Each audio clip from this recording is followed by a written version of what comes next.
The third Superman blockbuster, released in 1983, continued to make Warner Brothers rich, while Superman's co-creators received a mere $130 for the rights to their character. Even the movie's star, Richard Pryor, received a multi-million-dollar paycheck.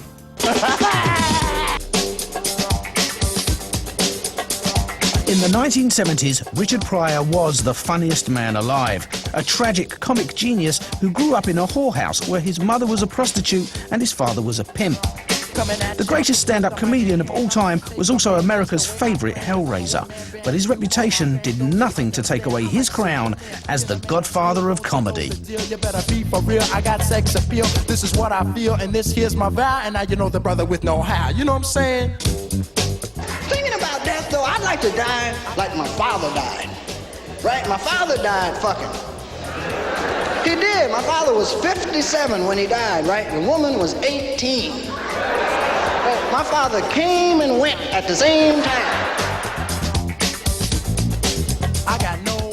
Superman is a very white movie. All those white people flying around, I mean, they needed some blackness, let's face it. They needed, like, they probably went, oh my God, we're all so white here. Maybe we should get a black man in here. And they got the funniest black man around. The main reason is they just wanted to make Superman 3 funny, you know that, and it's so clear from the opening sequence, which is very much a slapstick sequence. You know, the opening credits, it's like a Buster Keaton kind of, sequence. No way.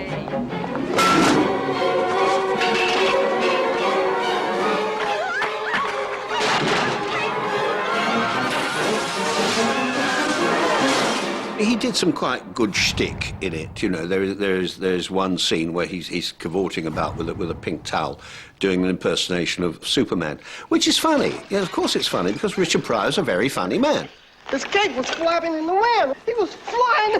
He was great. He was just flying around. The cape was blowing in the wind like this. Looked like a flag. And he landed right in the middle of this big plantation. Richard Pryor, as a way of demonstrating, you know, the powers that Superman has, to Robert Vaughn and his kind of cohorts, just says, you know, I've seen Superman fly, I've seen all the powers he has. And then he put these laser beams out of his eyes onto everything. Bzzz, 3 hot laser beams. Dried up everything, just like that. During filming, Pryor's marriage to former model and actress Jennifer Lee hit the rocks as he turned his attention to his co-star. Well, can I say fucking? Because he started fucking Margie. Margie, I love you, girl. We love Margie now. But at the time, I didn't love her at all. I wanted to kill her. I was so in love with him in those days. And I had 2 or 3 rounds of our romance, and I think one was when we were shooting Superman 3. I was one of many, trust me. There was an exclusive tab on this.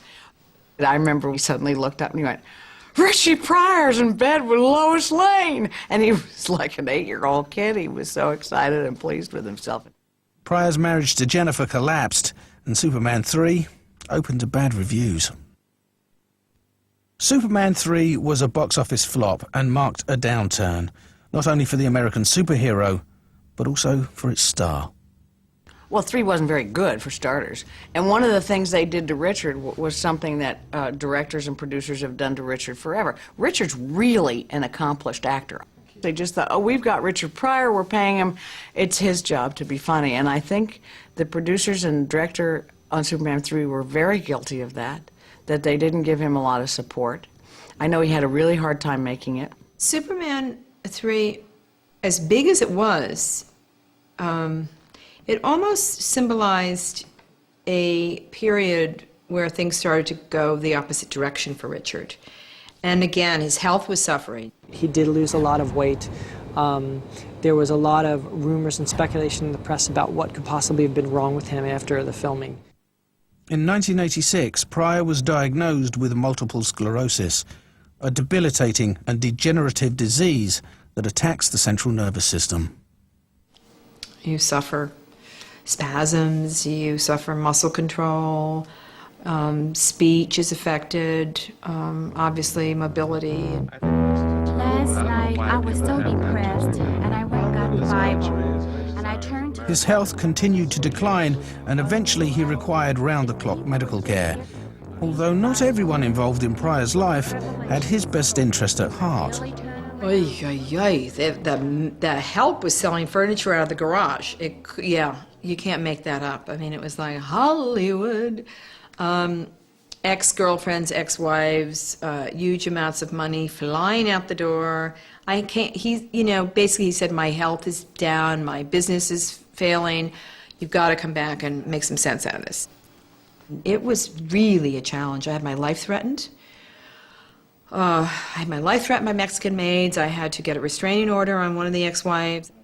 I had to fire everybody, the lawyers, the accountants, the caregivers, the housekeepers. I mean, you name them, they got fired. There was a lot of hanky-panky going on. I'm sorry, Jenny, that I ever hurt you. I wish I'd have known better. I wouldn't have. We were young and stupid. We were young. You were stupid. Where would Richard be if he were completely healthy and able to get into his car and drive somewhere? He'd be in a whorehouse, sucking on a pipe, or he'd be in a dope house sucking on a whore. That's the truth. Jennifer safeguarded Pryor's health and business affairs as his disease progressed. See him very much alive and very much a part of my life. He's my life. He's my life. That's how I would describe our relationship.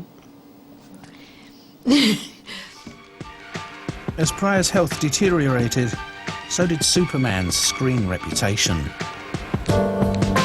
Superman 4 opened in 1987, with Christopher Reeve once more at the helm. Reeve only agreed to step into the blue tights if he could be involved as a writer. But the movie was panned by critics and audiences alike. The special effects didn't compare with the original hit film 10 years earlier. In fact, the fight sequences in space between Superman and the new villain were so farcical that they've been hailed as some of the worst ever seen on screen. Superman 4 was a noble attempt at saying something about the nuclear proliferation on the planet through Superman. I can't stand idly by and watch us stumble into the madness of possible nuclear destruction. And so I've come to a decision. I'm going to do what our governments have been unwilling or unable to do. Effective immediately, I'm going to rid our planet of all nuclear weapons. Unfortunately, the script was just dreadful. I mean, there's just no two ways about it. That script was terrible. And there's that old saying in Hollywood, you can make a bad movie out of a good script, but you cannot make a good movie out of a bad script. So I don't think you had a chance from the get-go. I always know when Superman's in trouble. Superman, something's happened to him? Everybody's saying that he's dead, but it can't be true. I just know it. I feel it in my heart. I think he just needs help. Superman had bombed, and Reeves' involvement as a writer had spectacularly failed. The once phenomenally successful movie series had become a cinematic turkey. Christopher Reeve, no longer the Man of Steel, was now merely the Man of Flesh. Christopher Reeve tried after Superman 4 to move his career forward. So many people in Hollywood saw him just as Superman, and he obviously developed other interests. One of them was a great love of show jumping. He was a very good horse rider. He was a daredevil. He was always flying his own planes. In fact, flying across the country, there was one incident where he nearly hit a Boeing 707 flying into Los Angeles one day. I mean, he was always just on the edge of, like, having an accident. And just like Reeves' co-stars, tragedy would also strike him down.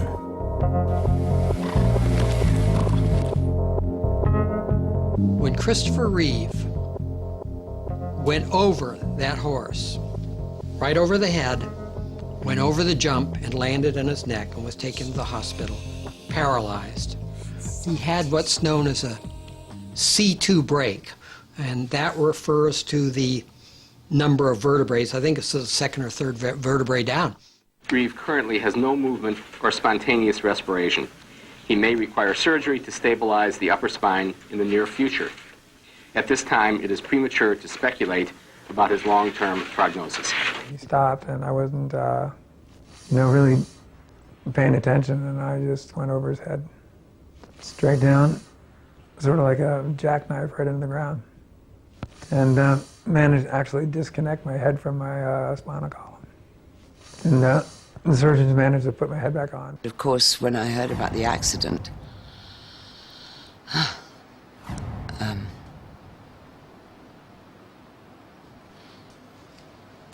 it was horrible, quite horrible.